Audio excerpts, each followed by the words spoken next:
ونعوذ بالله من شرور أنفسنا ومن سيئات أعمالنا من يهده الله فلا مضل له ومن يضلله فلا هادي له ونشهد أن لا إله إلا الله وحده لا شريك له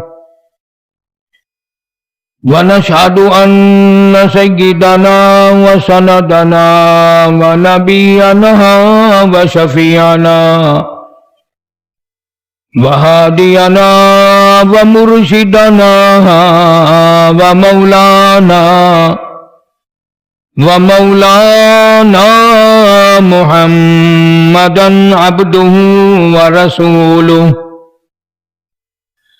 أرسله بالحق بشيرا ونذيرا صلى الله تعالى عليه وعلى آله وأصحابه وأزواجه وذرياته وبارك وسلم تسليما كثيرا أما بعد فأعوذ بالله السميع العليم من الشيطان الرجيم بسم الله الرحمن الرحيم إنما يريد الله ليذهب عنكم الرجس أهل البيت ويطهركم تطهيرا واذكرن ما يتلى في بيوتكن من آيات الله والحكمة إن الله كان لطيفا خبيرا صدق الله مولانا العلي العظيم وبلغنا رسوله النبي الكريم ونحن على ذلك لمن الشاهدين والشاكرين والحمد لله رب العالمين اللهم صل على محمد وعلى آل محمد كما صليت على إبراهيم وعلى آل إبراهيم إنك حميد مجيد اللهم بارك على محمد وعلى آل محمد كما باركت على إبراهيم وعلى آل إبراهيم إنك حميد مجيد۔ گزشتہ جمعے میں دین اور ایمان کا اہم رکن نماز کے بارے میں کچھ عرض کیا تھا۔ اللہ سبحانہ و تعالی قبول فرمائے اور اس کیسٹ کے ذریعے اللہ پاک بے نمازیوں کو نمازی بنائے، ہم سب کے گھروں کو اللہ پاک خیر و برکتوں سے آباد فرمائے، جتنی بیماریاں ہیں جتنی پریشانیاں ہیں یا اللہ سب مسلمانوں کی دور فرما، سب کو آخرت میں مرتے وقت ایمان کی دولت عطا فرما۔ اس سے پہلے ایک عنوان شروع کر رکھا تھا، بناتے رسول کریم صلی اللہ علیہ وسلم، کالی کملی والے صلی اللہ علیہ وسلم کی بیٹیوں کے بارے میں کچھ مضمون عرض کر رہا تھا۔ اور نیت میں شہرت نہیں، کوئی آگے تھوڑی شہرت ہو گئی ہے جو بقایا اور ضرورت رہ گئی، بلکہ نیت یہ ہے اور عقیدہ یہ ہے کہ نبی پاک صلی اللہ علیہ وسلم کی جوتی مبارک سے محبت کرنا بھی عین ایمان ہے۔ آپ صلی اللہ علیہ وسلم کے استعمال کردہ کپڑے کی محبت کرنا بھی عین ایمان ہے۔ آپ کے شہر مدینے کی محبت بھی عین ایمان ہے، ملک عرب کی محبت بھی عین ایمان ہے۔ تو چہ جائے کہ نبی پاک صلی اللہ علیہ وسلم کے گھرانے سے پیار اور محبت۔ میں تو یہ عرض کروں گا کہ ہماری اعمال سے نجات بڑی مشکل، ہماری نجات تو اگر ہوئی تو سرکار دو عالم صلی اللہ علیہ وسلم کے گھرانے کے صدقے میں ہوگی۔ کیا کریں گے تیرے عمل میرے عمل؟ نیت کھوٹی، اعمال کھوٹے، ریاکاری نے مار لیا، شہرت نے ہمیں برباد کر دیا۔ بڑی عجیب بات کہی ہمارے بارے میں مجذوب نے، کیوں کہتا ہے کہ قدم سوئے مرقد نظر سوئے دنیا، قدم سوئے مرقد نظر سوئے دنیا، کدھر جا رہے ہو کدھر دیکھتے ہو؟ بڑا آگے کو رہے ہیں اور دیکھ رہے ہیں پیچھے، تو ٹھوکر کھا کے گریں گے اور کیا ہوگا؟ اندازہ لگا ان مائیوں کا کیا کہنا، ان عورتوں کا کیا کہنا، ان خواتین کا کیا کہنا، ان نبی پاک صلی اللہ تعالی علیہ وسلم کی شہزادیوں کا کیا کہنا، جن کا ابا امام الانبیاء ہو صلی اللہ علیہ وسلم۔ آج اس زمانے میں کوئی ڈاکٹر کی بیٹی، کوئی پروفیسر کی بیٹی، کوئی وزیر کی بیٹی، کوئی صدر کی بیٹی، کوئی سفیر کی بیٹی، کوئی کرنل کی دی، کوئی جرنل کی دی، کوئی کمشنر کی دی، کوئی ڈی سی کی دی، خدا کی قسم سیدہ رقیہ سارے انبیاء کے سردار کی بیٹی ہے۔ نبی پاک صلی اللہ تعالی علیہ وسلم کے گھرانے میں پیدا ہوئی، سیدہ خدیجہ رضی اللہ تعالی عنہ کے پیٹ سے پیدا ہوئی، محمد عربی صلی اللہ تعالی علیہ وسلم کے نطفے سے پیدا ہوئی۔ یہ بالکل غلط ہے، بکواس ہے کہ سرکار مدینہ صلی اللہ علیہ وسلم کی ایک بیٹی ہے، تین نہیں۔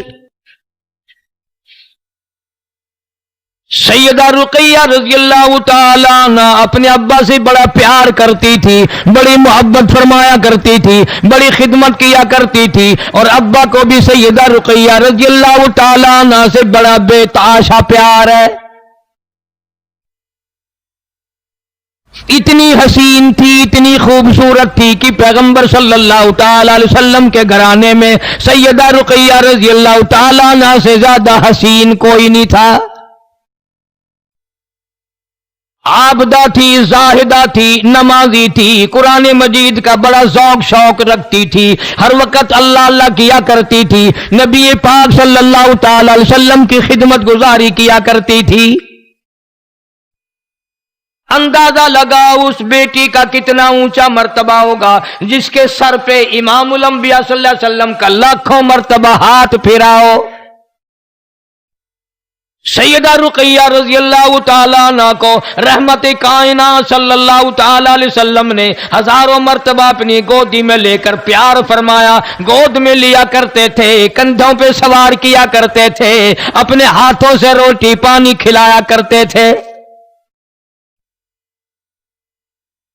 کس قدر خوش نصیب ہے وہ مائی جس کا ابا محمد مصطفیٰ صلی اللہ تعالیٰ علیہ وسلم ہو۔ پھر ان دو بیٹیوں کی منگنی ہوئی ابو لہب کے بیٹوں سے۔ تاریخی واقعات ہیں، تھوڑا سا عرض کر دوں، جان کے عرض نہیں کرتے آپ لوگ، دین کی معلومات تو کرتے نہیں، اعتراض شروع کر دیتے ہیں۔ اچھا جی، نبی نے کافروں کو رشتے دے دیے تھے؟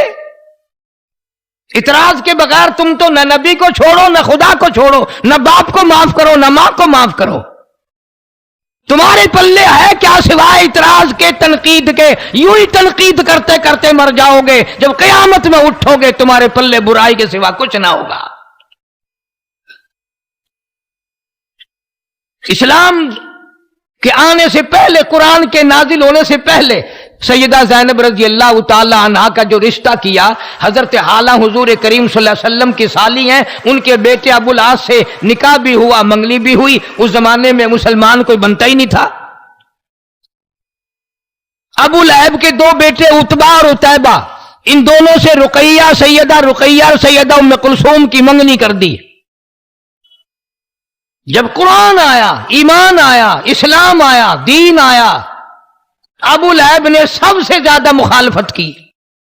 ارشاد فرمایا مدنی کریم صلی اللہ تعالی علیہ وسلم نے ساری زندگی میں پوری دنیا نے مل کر جتنا ستایا، ان سب کے مقابلے میں سگے چچا نے مجھے اکیلے کو ستایا۔ ہر وقت پتھروں کی جھولی بھر کے پیچھے پیچھے چلتا تھا۔ اندازہ لگاؤ، ایمان والے بیٹھے ہو، کلمہ پڑھنے والے بیٹھے ہو، اسلام اور ایمان یقین والے بیٹھے ہو، کتنا بڑا دکھ پہنچا ہوگا۔ حضور کریم صلی اللہ علیہ وسلم فرماتے ہیں سر کے بالوں سے لے کر پیروں کے ناخنوں تک جسم کا کوئی حصہ ایسا نہیں جہاں سگے چچے کے ہاتھ کا پتھر نہ لگاؤ۔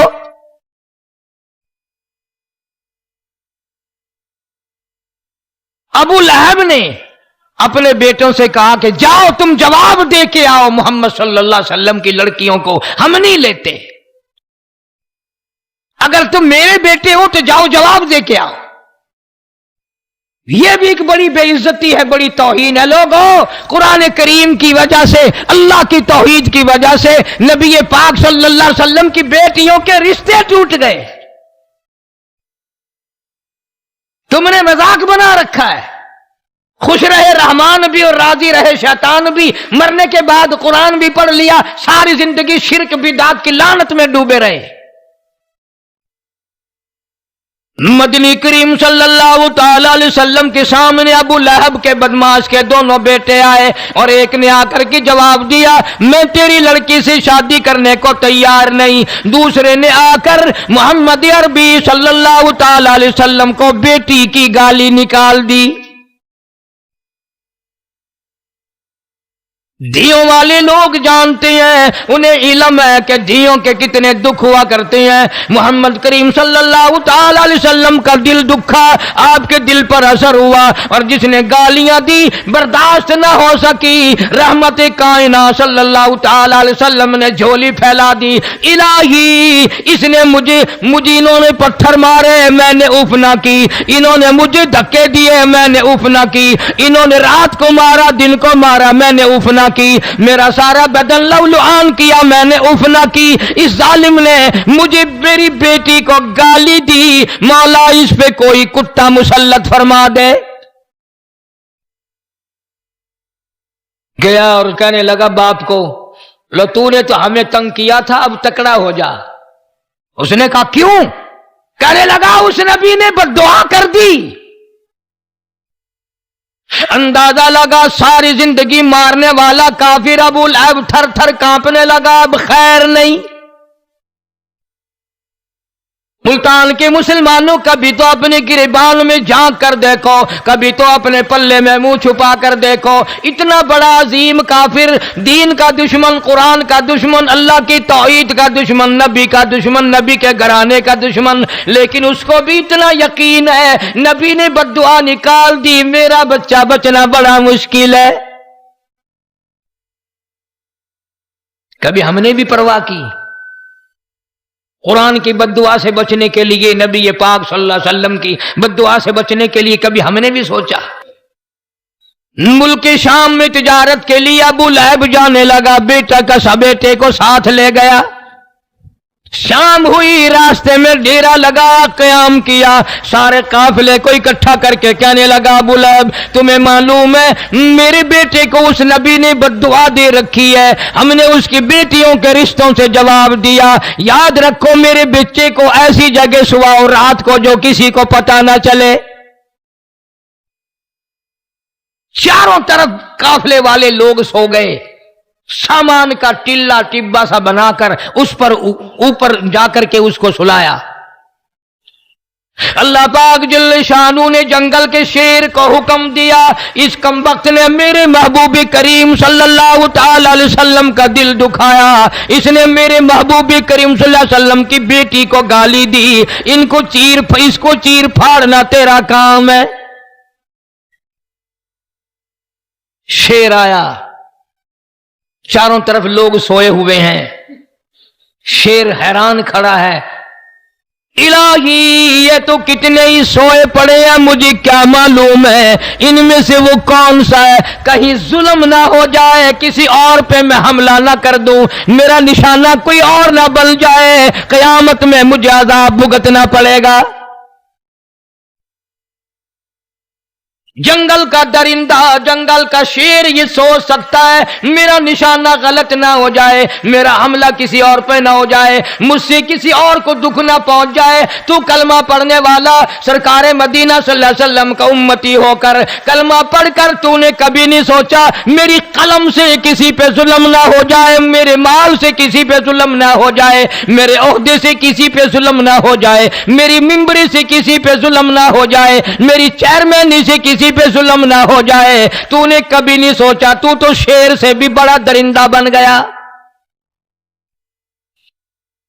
شیر کو پتا ہے کہ قیامت آئے گی، تجھے یقین ہی نہیں قیامت پہ، تیرا قیامت پہ ایمان ہی نہیں۔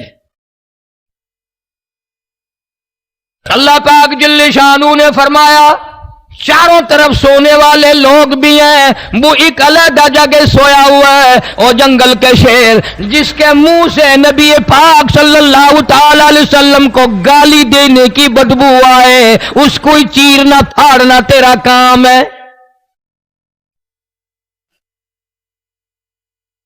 پتہ چلا جو محمد عربی صلی اللہ علیہ وسلم کو گالیاں بکے گا اس کے منہ سے کوئی خاص بدبو آئے گی۔ شیر پھر بھی کھڑا ہے، الہی مجھے کیا معلوم کہ وہ کون سا ہے، کس کس کا منہ سونگوں۔ شیر ابھی منہ سونگتا پھر رہا تھا، لوگوں کے اوپر سے ہوا آئی اور ہوا نے بتا دیا دین نبی کا دشمن ادھر ہے۔ شیر نے چھلانگ لگا کر اوپر جا کے جو سونگا، واقعی نبی پاک صلی اللہ تعالی علیہ وسلم کو گالی دینے کی بدبو آئی۔ شیر نے اسے چیر مارا، آڑ کر پھینک دیا۔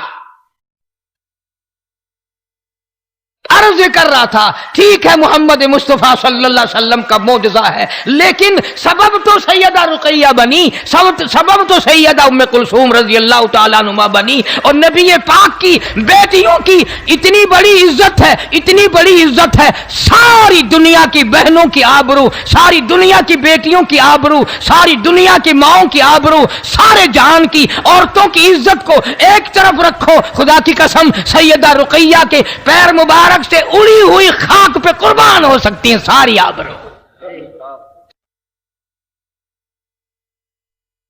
امام الانبیاء محبوب کبریا حضرت محمد مصطفیٰ صلی اللہ تعالی علیہ وسلم نے سیدہ رقیہ رضی اللہ تعالی عنہا کا نکاح حضرت عثمان رضی اللہ تعالی عنہ سے فرمایا۔ کون سمجھائے تمہیں وہ کون سی زبان استعمال کریں اور کب تک کریں؟ بڑے بڑے بزرگ اللہ والوں کی عمریں ختم ہو گئیں۔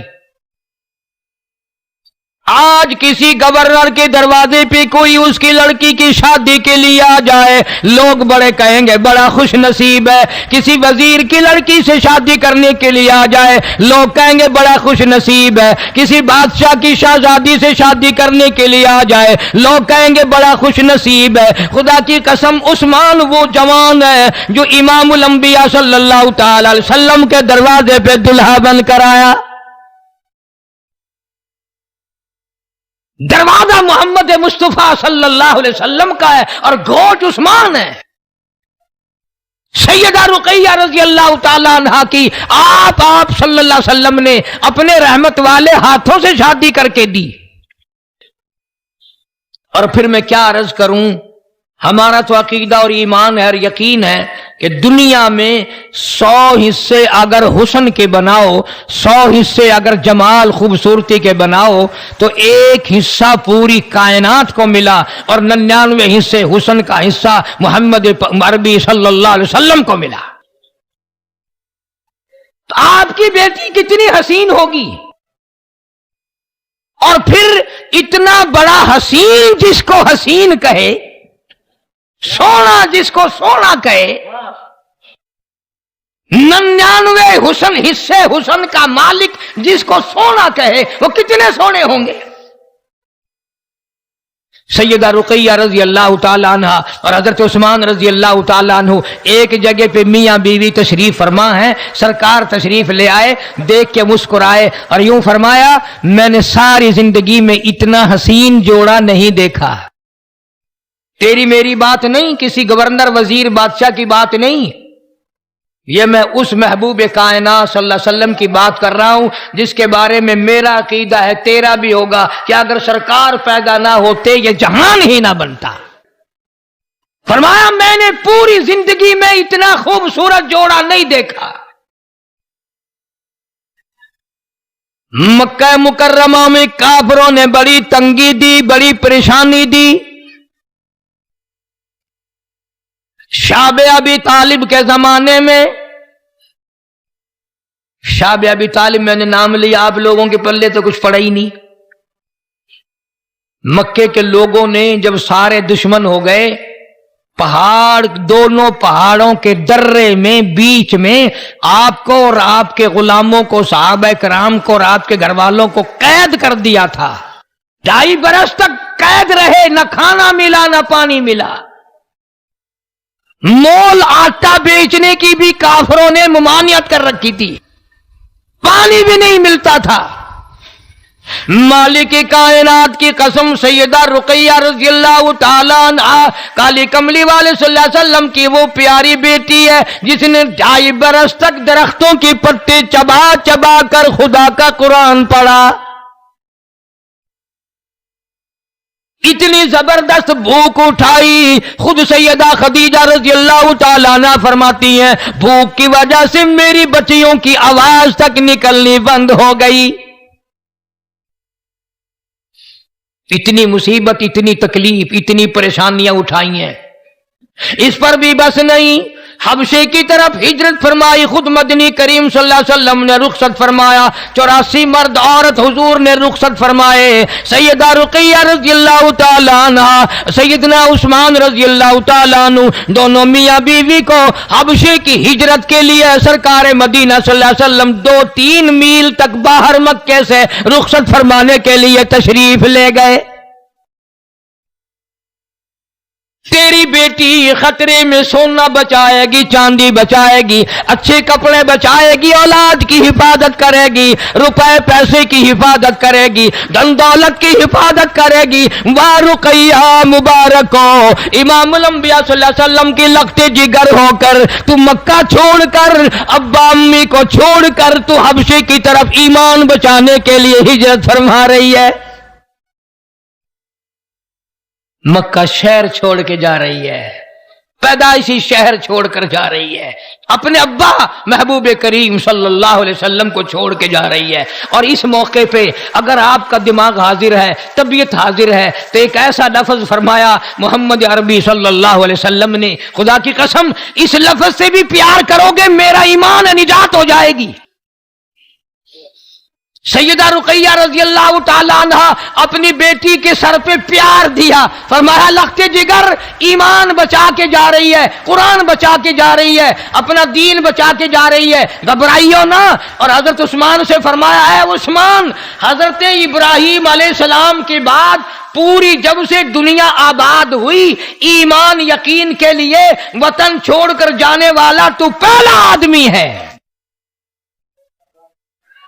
نہیں سمجھے, یعنی آدم علیہ السلام سے لے کر آج تک حضور فرماتے ہیں صلی اللہ علیہ وسلم, عثمان مبارک ہو کہ میری بیٹی تیری ساتھ ایمان کے لیے ہجرت کر کے جا رہی ہے. اور غور کرو, سیدہ زینب رضی اللہ تعالی عنہا نے بھی ہجرت فرمائی, مگر ایک. سیدہ ام کلثوم رضی اللہ تعالی عنہا نے بھی ہجرت فرمائی, یہ بھی آپ کی بیٹی ہے, مگر ایک ہجرت. سیدہ فاطمۃ الزہرا رضی اللہ تعالی عنہا نے بھی ہجرت فرمائی, مگر ایک. بے شمار صحابہ کرام وہ ہیں جنہوں نے ایک ہجرت فرمائی. ایک کا مطلب سمجھ لو مکے سے مدینے گئے, اور سیدہ رقیہ نے 2 ہجرت کی, مکے سے حبشہ گئی اور حبشے سے مدینے آئی. ڈبل ہجرت فرمائی ہے سیدہ رقیہ رضی اللہ تعالی عنہا نے. پہلی پہلی ہجرت کے وقت میں رخصت فرمانے والے خود نبی پاک صلی اللہ علیہ وسلم کی ذات اقدس ہے. اور جب یہ حضرات حبشے میں پہنچے، مکے والوں کو پتا چلا کہ وہ اتنے مرد اور اتنی عورتیں اور ان میں ایک نبی کی بیٹی بھی اپنی جان بچا کر، ایمان بچا کر، دین بچا کر دوسرے ملک میں چلے گئے. انہوں نے مشورہ کیا مکے کے بڑے بڑے کافروں نے، اور مشورہ کر کے پھر ایک قافلہ تشکیل دیا. ایک قافلہ تیار ہوا کہ وہاں جاؤ اور ان سے واپس لاؤ، پکڑ کے ان کو ماریں گے. ان کی جان بچ گئی، ہمارے ہاتھوں سے نکل گئے. تمہیں کیا معلوم ہے اس وقت میں ایمان یقین کے لیے کلمہ پڑھنے کے بعد کتنی سزا ملتی تھی؟ جا سیدہ زنیرہ رضی اللہ تعالیٰ عنہ سے پوچھ کیا کلمہ پڑھنے کی وجہ سے تجھ پہ کیا مصیبتیں آئیں. جا سیدہ سمیہ رضی اللہ تعالیٰ عنہ سے پوچھ کیا.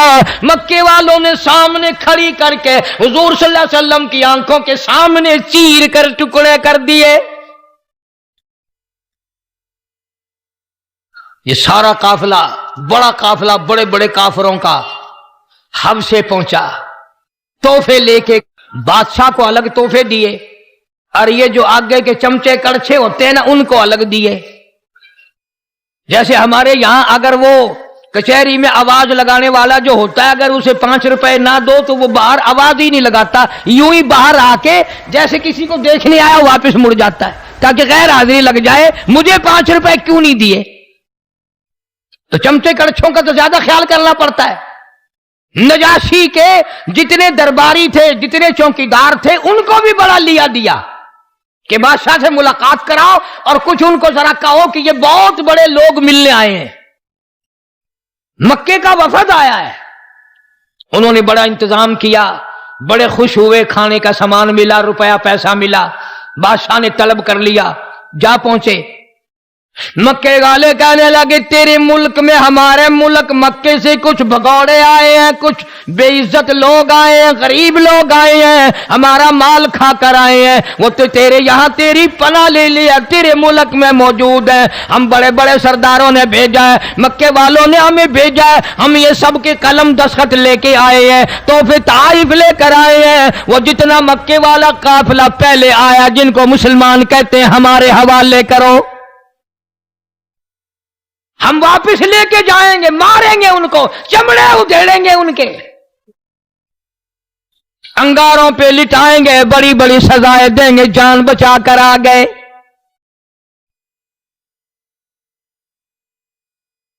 نجاشی بادشاہ اچھا آدمی تھا، اگرچہ عیسائی تھا. مسلمان بلا لیے، صحابہ کرام بلا لیے، عدالت میں اپنی کچہری میں بادشاہ نے اپنے دربار میں طلب کر لیے. مکے والوں سے پوچھا تمہارا مال اٹھا کے لائے؟ خدا کی قسم اتنی شرم آتی ہے بازی بات کرتے ہوئے، اتنی غیرت آتی ہے، اتنی حیا آتی ہے. تھے تو دشمن اسلام کے، تھے تو قرآن کے دشمن، نبی کے دشمن، صحابہ کے دشمن، اللہ والوں کے دشمن، مگر جھوٹ نہیں بولتے تھے، جھوٹ نہیں بولتے تھے. کہنے لگے مال نہیں لے کے آئے. نجاشی بادشاہ کہنے لگا تمہاری کوئی چوری کر کے آئے؟ انہوں نے کہا نہیں، کوئی چوری کر کے بھی نہیں آئے. پھر کیا بات ہے؟ کہنے لگے یہ بے دین ہو گئے ہیں، انہوں نے ایک نیا دین اختیار کیا ہے، ہم ان کو مارتے ہیں تاکہ ان کو سیدھا کریں. انہوں نے ایک نبی بنا رکھا ہے، اس کا کلمہ پڑھتے ہیں، سارے جہان کو غلط کہتے ہیں اور اپنے آپ کو صحیح کہتے ہیں. نجاشی کہنے لگا پھر یہ تو ان کا اپنا فعل ہے، تمہیں کیا تکلیف ہے، تم کیوں آئے، تمہارے ذمے کیا مصیبت پڑ گئی؟ ارے یہ جان بچا کر، اپنا جو کچھ تھا بچا کر بچارے دوڑتے مرتے کھپتے میرے ملک میں آ کے پناہ لی ہے، تمہیں کیا تکلیف ہے؟ اب ماری ہے گولی نجاشی کو انہوں نے. وہ کہنے لگے تمہیں پتہ نہیں ہے یہ عیسیٰ علیہ السلام کو نہیں مانتے، یہ عیسیٰ علیہ السلام کو نہیں مانتے. جیسے ہمارے یہاں جب کسی بڈیرے سے، کسی ذمہ دار سے، کسی سے کام لینا ہو نا، پھر رات کو جا کہتے ہیں فلانا بندہ ہے نا کہ جی ہاں الیکشن ویلے تاری بڑی مخالفت کی انہیں،